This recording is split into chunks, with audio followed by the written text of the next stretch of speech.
Jake's 100th Day of School by Lester Laminack, illustrated by Judy Love.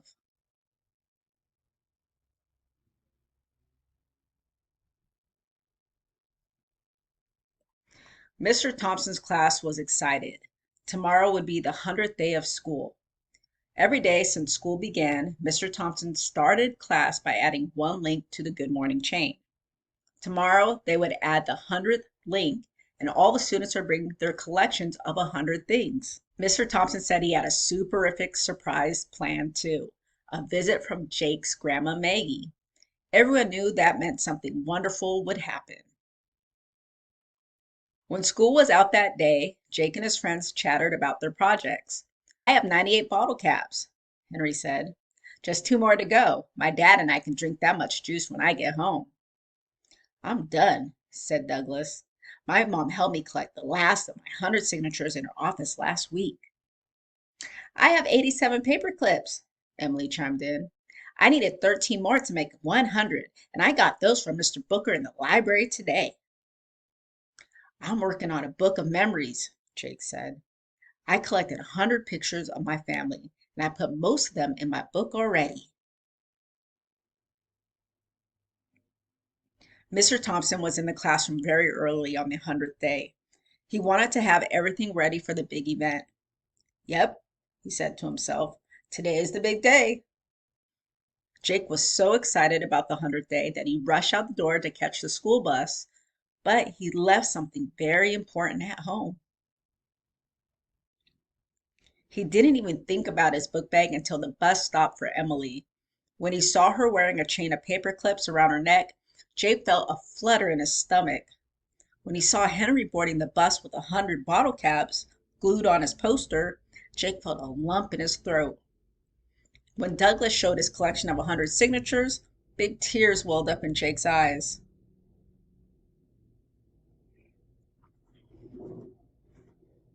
By the time Jake arrived at school, he was surrounded by hundreds and hundreds of things.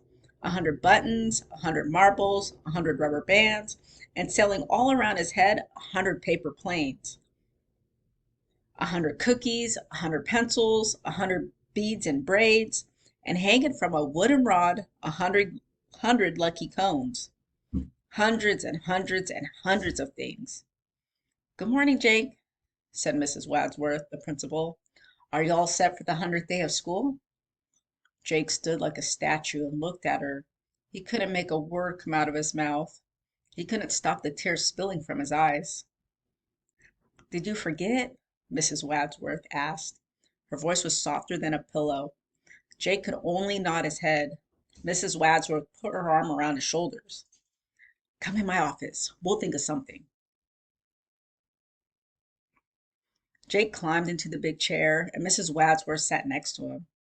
Could we call someone at home to bring your collection? She asked. Everyone's at work, Jake said, sniffling. Grandma Maggie's not home either. She's getting ready for the superific surprise.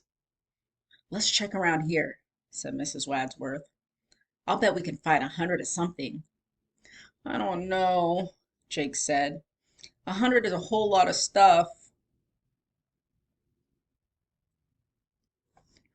Do you suppose I have 100 paper clips in this jar? She asked, lifting it for him to see. It doesn't seem like 100, Jake said. Besides, Emily is wearing 100 paper clips. He looked around the office. Mrs. Wadsworth, all you got in your office is books. Lots and lots of books. I guess we could make a collection of books. Absolutely, Jake, Mrs. Wadsworth said with a smile. 100 books will make a wonderful collection for a super reader like you. Let's see if I have that many.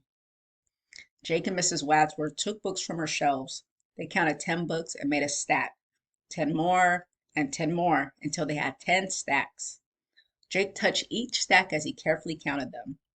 10, 20, 30, 40, 50, 60, 70, 80, 90, 100.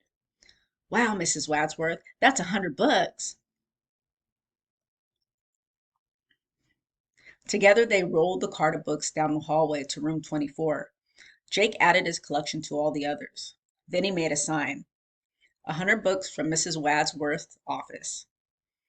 When all the projects were on display, Mr. Thompson told the class that it was time to begin the 100th day of school. "Mrs. Wadsworth," he said, "before you go back to your office, would you like to add the 100th link to the Good Morning chain?" The morning was filled with even more hundreds. The 100th check was marked on the I-Fed Goldilocks chart.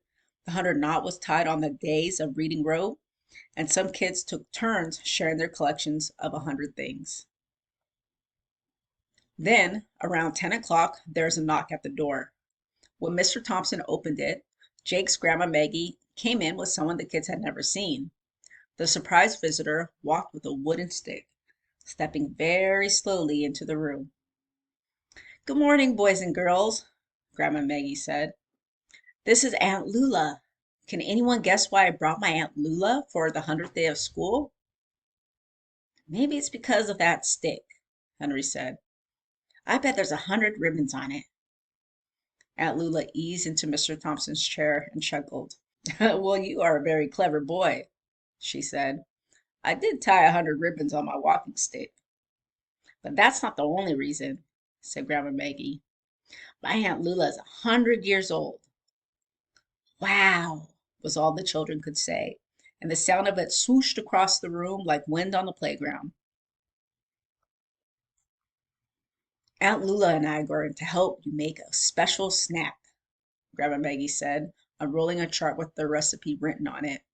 After all the kids finished their 100th day snack, they sat together to hear about more projects. Jake was the last to share his 100th day project. "I made a picture book of 100 memories, except I forgot it this morning," he said. "But that's okay, because Mrs. Wadsworth helped me make a collection of books from her office. She must have 1,000 of them in there. I put them in 10 stacks of 10, and if you count by tens, that's 100 books." "Jake, that's an excellent collection," said Mr. Thompson. "I know you also worked very hard on your book of 100 memories. Would you like to bring it in tomorrow? We'd love to see it." "It wouldn't be the same, Mr. Thompson. Tomorrow will be 101 days of school." "You're right about that," Jake's teacher said, nodding. Jake sat thinking for a moment. He looked at Grandma Maggie with a twinkle in his eyes, and then he whispered something to Mr. Thompson. "Good idea, Jake," said his teacher. "Grandma Maggie, would you please stand with Aunt Lula near the book cart?" Jake said as he headed out the door. "I'll be right back." When Jake returned to the classroom with Mrs. Wadsworth, Aunt Lula said, "All right, now let's show 'em some teeth." And Mr. Thompson snapped their picture. The next day, Jake brought his picture book of 100 memories to share with the class. But it wasn't the 100th day anymore. Now it was the 101st day, and that meant one more page. And a picture everyone remembered.